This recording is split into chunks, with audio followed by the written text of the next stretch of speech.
Hey there, my name is Cezanne Camacho, and I'm an instructor here at Udacity.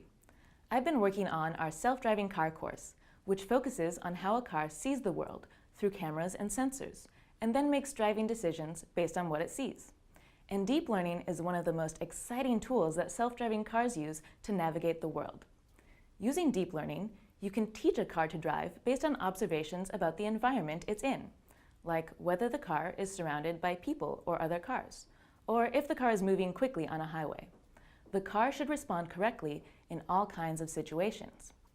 One problem that deep learning can help solve is navigating efficiently through traffic, a problem that's near to my heart living in California. People spend hours stuck in traffic every day. So let's see how deep learning can help. To get you started, we'll be looking at a project developed by MIT called Deep Traffic.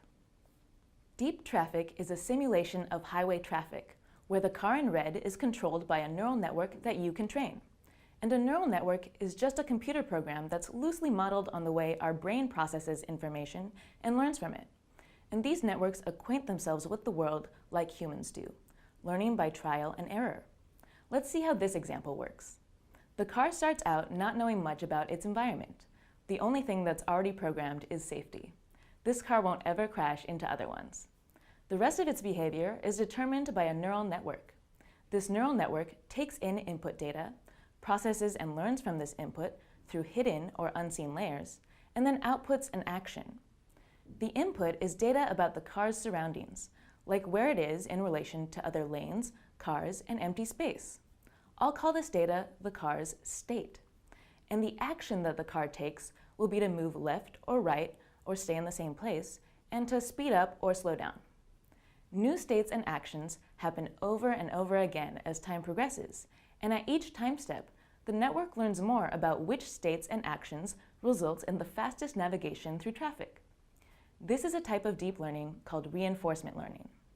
The car starts out without any knowledge, but learns how to act by favoring or rewarding actions and states that result in faster navigation.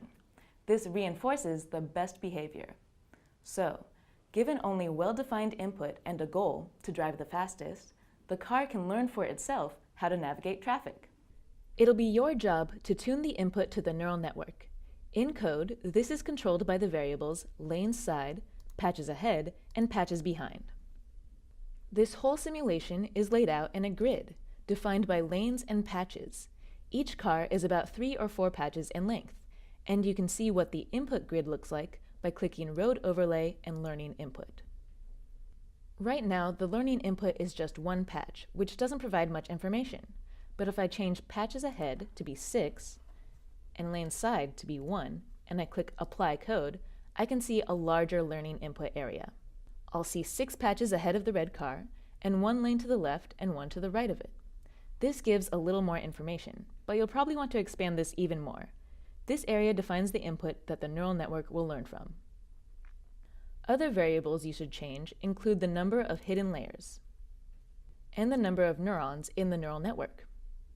Here there's a single layer defined for you in the starting code with just 1 neuron. I'd suggest increasing the number of neurons and copy and pasting this code to add more layers. This will improve the network's ability to learn from the incoming data. You'll learn more about these hidden layers and neurons later on. For now, just know that one layer can recognize a basic pattern in the data, like all the places where an empty grid cell is next to an occupied grid cell. Then each successive layer in the network looks for a pattern in the previous layer. Eventually, these hidden layers produce the outputs we're looking for that determine the action that the car should take.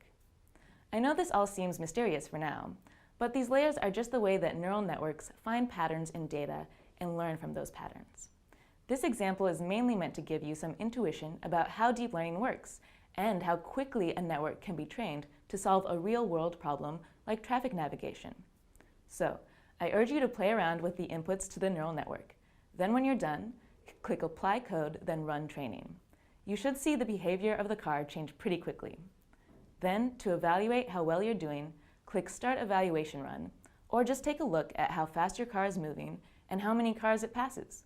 Try to get it to go faster than 65 miles per hour. Good luck!